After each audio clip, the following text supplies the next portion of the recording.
Uganda ey'enkya. And it's a discretion upon the presiding officer to allow debate or not allow debate. Okay? So, Honorable Secretary Procedure. Thank you, Right Honourable Speaker. Right Honourable Speaker, you had clearly called me to make a statement or to give my views and opened up debate. And the discretion for who should debate in the House depends on you, on any report. However, the answers, whether sufficient or not, lie on the members to adjudicate. And if there is any matter contentious, it can be moved either by persuasion of side or by vote. Therefore, the procedural matter I would like to raise is as to whether you have now overruled yourself as regards the point of stating that I should be here to speak. Because you had already ruled I haven't overruled myself. I only have an impatient member who is not allowing me to first consult further, and then I come to him. I'm still doing consultations. Okay?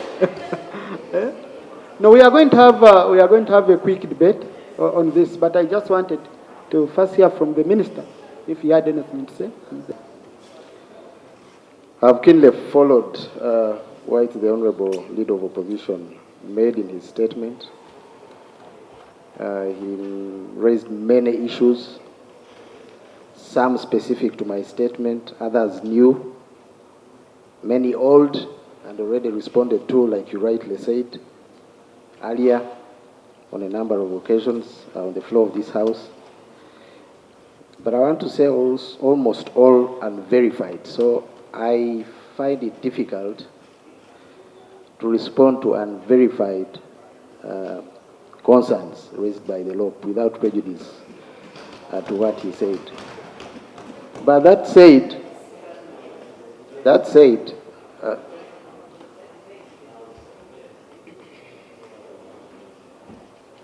thank you, Honourable Minister, for giving. Well, you know, you are one of the best officers this country has produced, and I have a lot of regards for you. When you say that the statement has unverified information,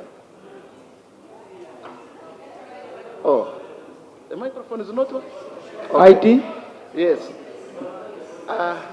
Would you be kind enough to tell us what is unverified in this statement and what sort of verification would you want?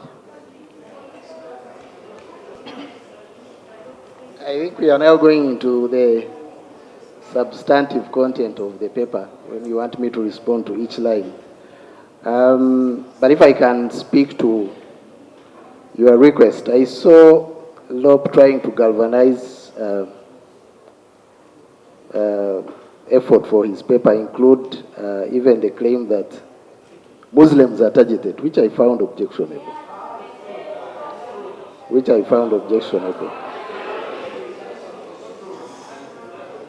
And then he also talked about issues which are still sub judice in courts of law, which I also found objectionable. So I would want to say this, Right Honourable Speaker and members. I want to say this, and you'll guide on the course of action. Like I said, many of these have been responded to. The response could have been unsatisfactory, according to law, but that doesn't close the avenue for accountability, because we have courts in this country, we have the Uganda Human Rights Commission, we have many avenues through which these issues can be addressed to their satisfaction.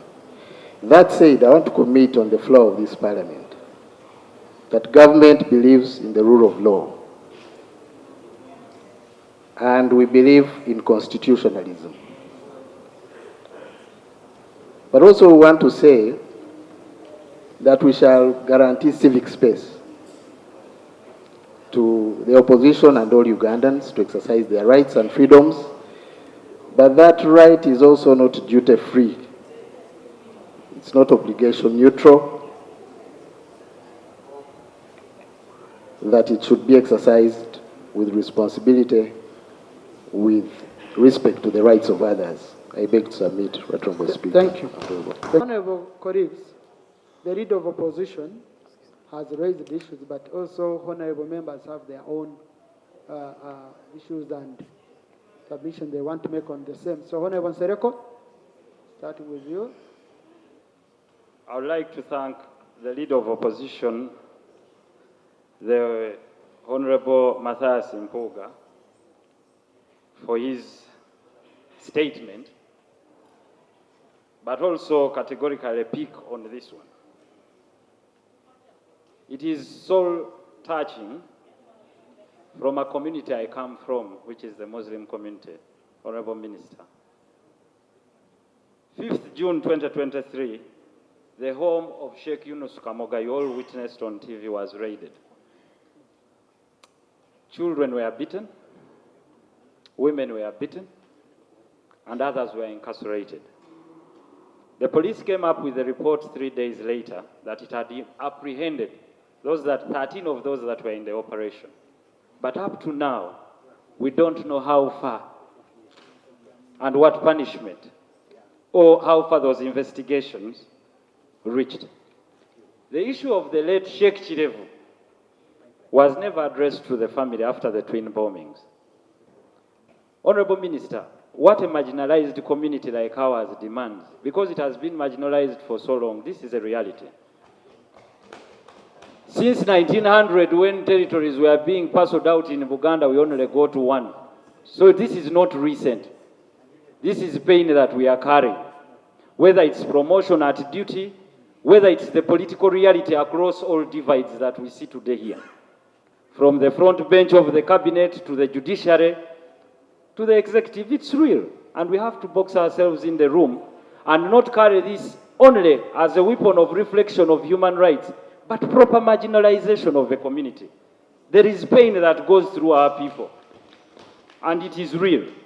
Whether it is this side, the other side, or any other side, when you look at the reflection of the cabinets of every government, the Muslims, whether it is in opposition or in government, do not have very many seats to boast of. It's true, I was the chairman of the Equal Opportunities Committee here. Whether it's in the judiciary, regardless of the fact, Right Honourable Speaker, that we have over 5,000 lawyers, we don't even have 5 High Court judges. So let's talk about it holistically. And therefore, no single young Muslim child should be raised up to have fear for law enforcement, arising out of the fact that there is collective punishment and indiscriminate arrest. The report I'm talking about of lynching of people in a school is real. Therefore, there is actual fear from a community. And I know we can address this in the civic space. As regards other matters of human rights, of incarceration of people, we should be talking about the Constitution and stating it clearly that if someone is not tried after the mandatory date, they should be released. The Constitution is very clear. So what we want in specifics is just a response from the Minister to come here and actions that we resolve as Parliament, that we encourage government or we enjoin on government to come back with proper accountability for every citizen that is either within its custody or that is in courts of law. And nerves of people will be calmed down. Do not take it as an attack, but take it from the issue, from the side of the victims. I'm speaking on behalf of a community that I belong to. Whenever you go to them, the clerics say, we are not so sure of tomorrow, because we are picked up at times indiscriminately. Thank you. Honorable Minister, you need to calm down the nerves of the people in the Muslim community with answers that are real. Thank you. Honorable Kwizera. And the issue of the debate is the policy, failure in policy, or is it by policy that these things are being done? Is it criminalization of a group? Have members of parliament failed? And failures of individual officers, can it be attributed to members of parliament? Can it be attributed to all members of government?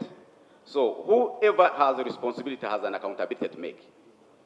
I would have liked that the Speaker guides, if it pleases him, that since we cannot cross-examine the leader of opposition.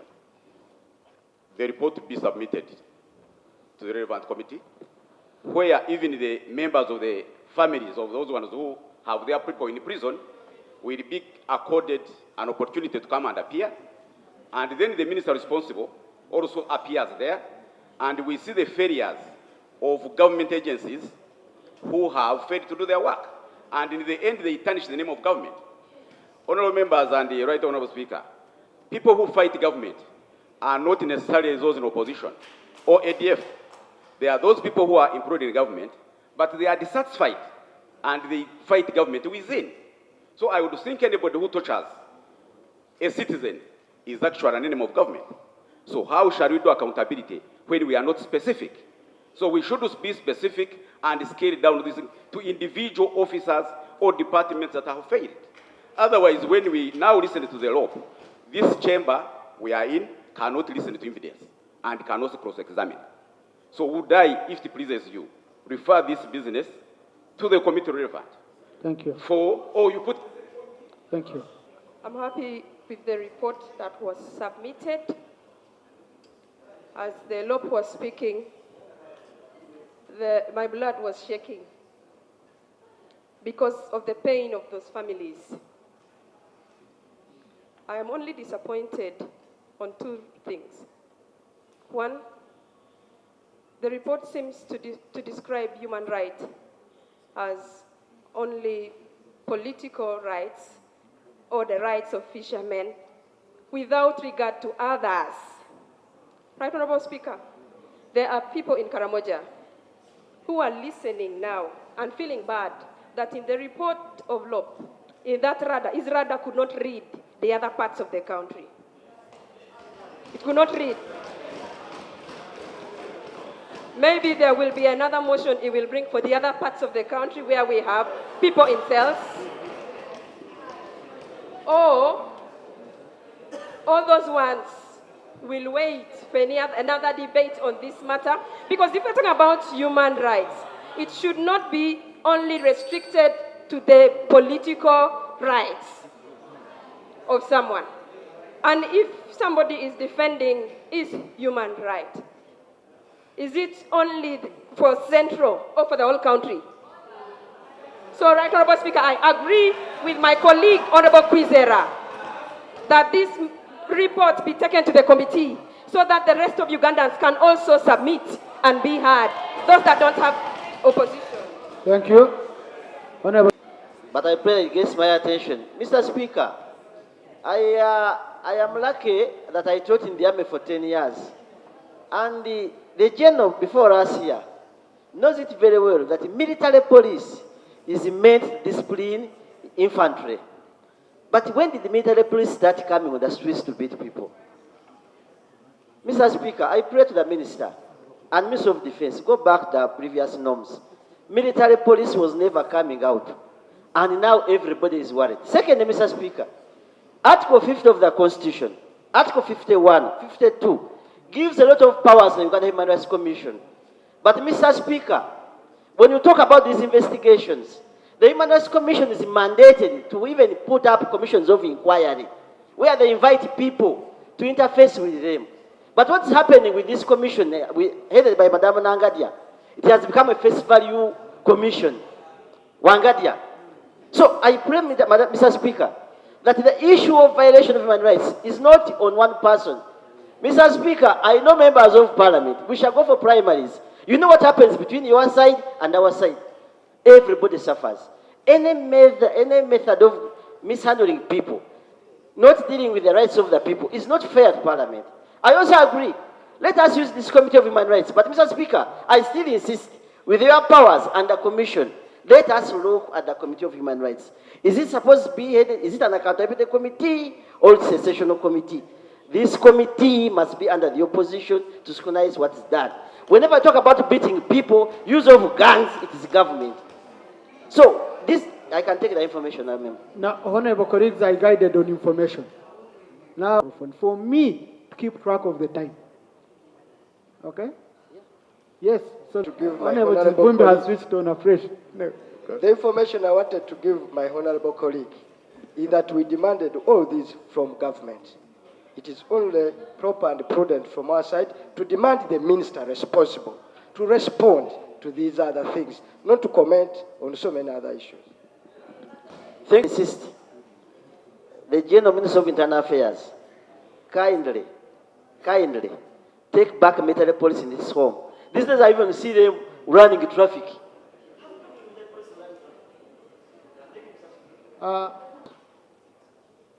When people were undressing civilians on Kampala Road because they were merely putting on yellow, that too was callous. And the leader of opposition did not raise it.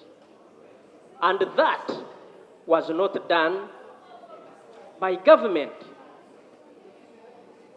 When matters happen, those are matters that affect all of us. But the leader of opposition today did not talk about it, was selective, and this is unusual for him, Right Honorable Speaker. And when it comes to matters of human rights, I have been in this parliament on the green benches. I have had parliament give critical time, debate, and attention to matters of human rights. When NUP was asked to go to human rights and submit names, reports have come out that no, those names are fake. Are we playing to the gallery, Right Honorable Speaker? Or we are only addressing matters that affect us? So when you talk about human rights, don't make it that all of us are human and all of us are affected. And I want to say, Right Honorable Speaker, that the government of the National Resistance Movement respects human rights. The Constitution and all matters are actually in order. If there is a missing person, Right Honorable Speaker, there is procedure to apply to court by writ of habeas corpus to get that person. Thank you. I submit. Honorable Babiko. Right Honorable Speaker, for the opportunity. I have listened to both of the presentations. Right Honorable Speaker and colleagues,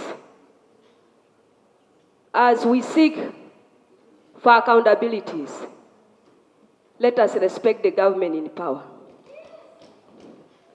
Ugandans elected the president and all the leaders, including members of parliament.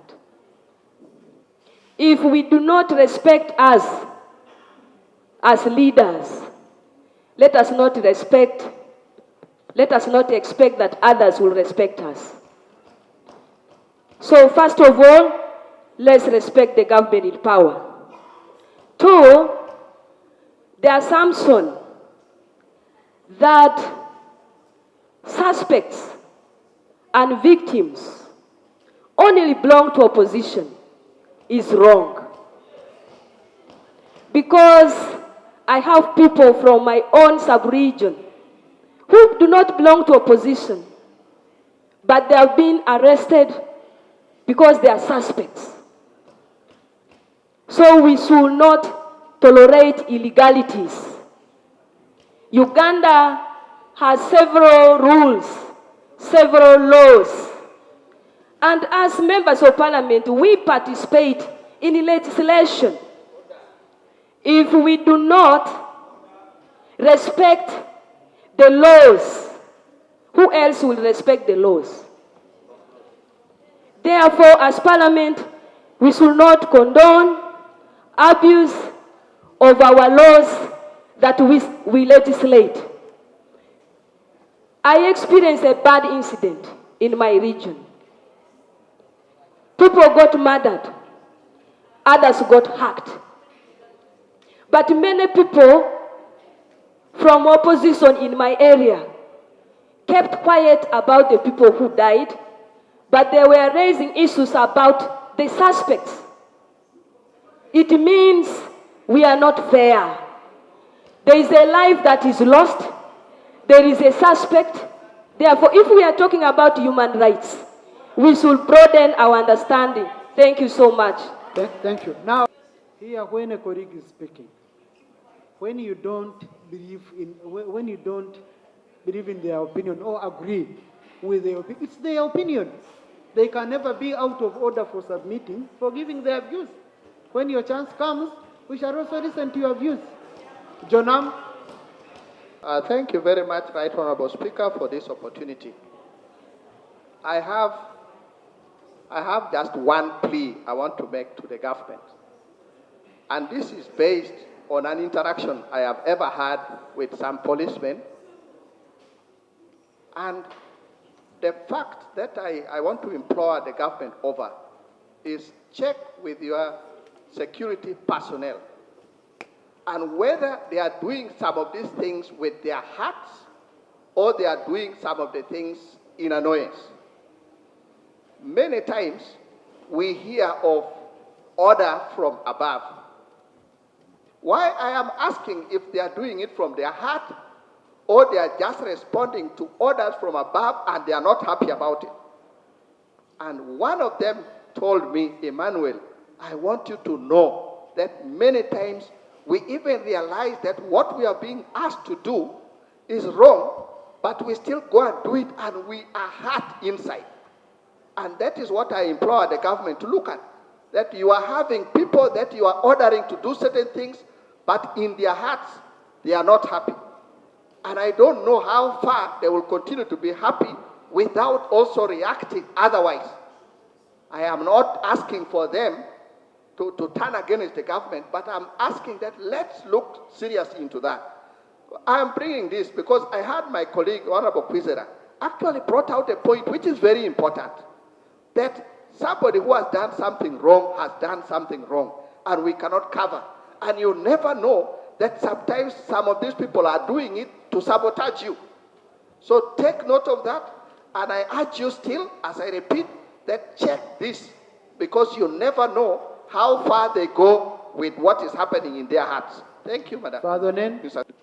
Thank you, Right Honorable Speaker.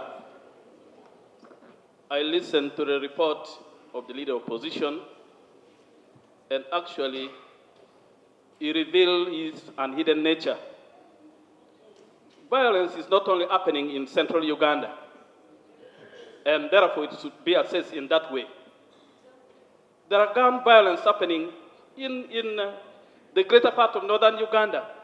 Karamojong or some rustlers are abducting people, killing people. I have not heard in his report. The upper issue, the people of Achula are being murdered, being abducted. I have not heard in his report. Right Honorable Speaker, I'm happy that now we are talking as leaders. I'm happy that now I'm in the House. For the past 2 days, I was even having a feeling of resigning from being a member of Parliament because of the way we've been behaving here. But I'm happy now we are talking as national leaders. And we need to wear the national lenses when we are talking. We don't need to talk because my brother is suffering, my brother. Right Honorable Speaker, in 1980s, some people fed matoke and milk to feed the lion in the bush. The lion came home with a hope that would protect and would promote them, would give them position. They even composed songs, Anyanyasina and Dola, to tell the people of northern Uganda. Now we are talking of, Muslim clerics being arrested. So many religious leaders in northern Uganda were arrested. So many priests were arrested and brought to Luzera. About 9 priests. I'm a priest and I know and I feel. Now, you are only talking about what is taking place around here. We need to appreciate that national reconciliation have to take place. National reconciliation have to be promoted. Confrontational approach to any issue must stop. And this is my position. Right Honorable Speaker, I am aware that transitional justice policy was brought to your table, and up to now it has not yet been discussed. I pray that this transitional justice have to be what? Have to be approached by all of us, and we look at the reparation policy so that this kind of happenings should not happen in the future, and those will also be mistreated must also be paid by the government. Otherwise, Mr. Leader of Opposition, you have not said anything. Thank you. Honorable colleagues, this is resolutions. the leader of opposition has put very clear questions to the minister. Honourable Minister, I therefore give you 30 days to respond to the issues raised by the leader of opposition. Where you feel you need clarification, you write to the leader of opposition formally, because sometimes we don't know which kind of clarification you're seeking. You write to him. Where you feel the statement is not detailed enough, you ask for this detail, and then you respond, we come here in 30 days and we handle the issue. Look. Thank you, Right Honourable Speaker. I would like to initially appreciate the honourable colleagues who have made inputs in this statement by way of their submissions.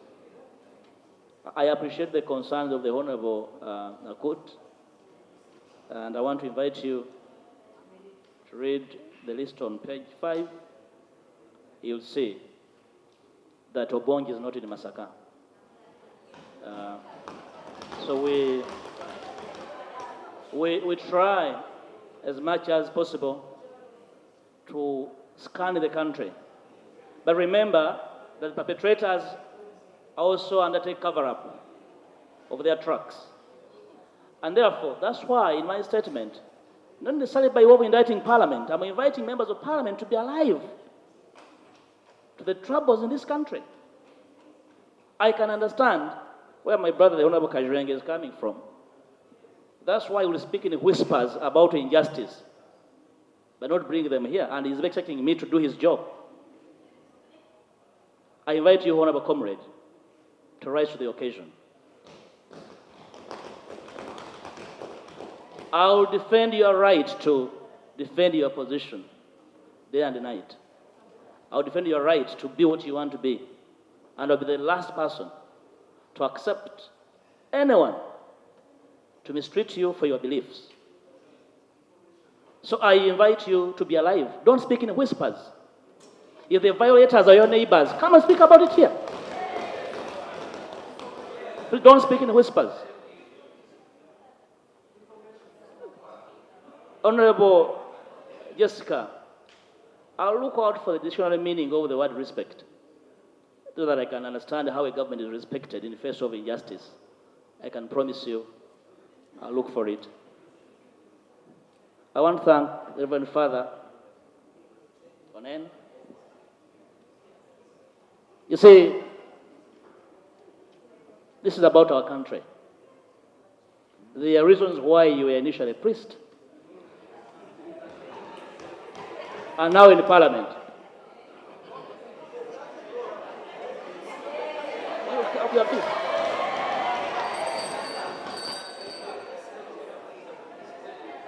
And because priests receive deeper training must be followed by deeper knowledge. We can really speak over these issues with a clear understanding of where we're coming from. Honourable Speaker, I wanted to respond to those honourable members with the utmost respect to understand where these matters are. And we need to understand why the minority, quote unquote, would speak and demand for justice. And I agree, there should be reconciliation. Reconciliation starts with justice. Don't simply say, let's reconcile where you get away with injustice. Right, Honourable Speaker, you have invited the minister and offered them 30 days. Honestly, right, Honourable Speaker, 30 days is actually allow them to go and even cover up more. We're talking about people in detention for 4 years without trial. And the Minister for Internal Affairs is hiding behind sub judice, as if the Constitution was deleted. The Minister is a lawyer like myself, is aware of what happens when there's no trial after 365 days. And he's telling us sub judice. I have supplied information as to the military vehicles that knock down people deliberately. He wants me to go and look for them And in his 30 days, look for his officers, right, Honourable Speaker? The minister. We have talked about some of these issues. We are demanding for 18 disappeared persons. What did you talk about them? So what did you say about the 18 missing persons? So that we can go or give you 30 days to come back and speak about them. So the Honourable Minister and the Prime Minister. The Prime Minister says he knows where Chibalama is and she needs 30 days. Right, Honourable Speaker? So, right, Honourable Speaker, I think I want to thank you for your patience because these are the reasons why we are here. Whether we have 30 bills to pass. Just an example, Honourable Speaker. I talked about it in my statement that in order to respond to the cries of fishermen in the fishing communities, we enacted a law that offered them protection. But after, even when the law is in place, they are still being hunted like aliens. And the minister wants 30 days? Right, Honourable Speaker, we have reported here severally that fishing is being undertaken by government officials, including ministers. It's on the Hansard that one of the ministers bears boats to the name Wacha Waseme. They were initially in blue color, they are now in black color. Same people, right, Honourable Speaker? With due respect and with the indulgence, they don't need 30 days, they need next week to report on action taken on this. At the beginning of this time, right, Honourable Speaker, I ask 1 minute. Uganda Yancha.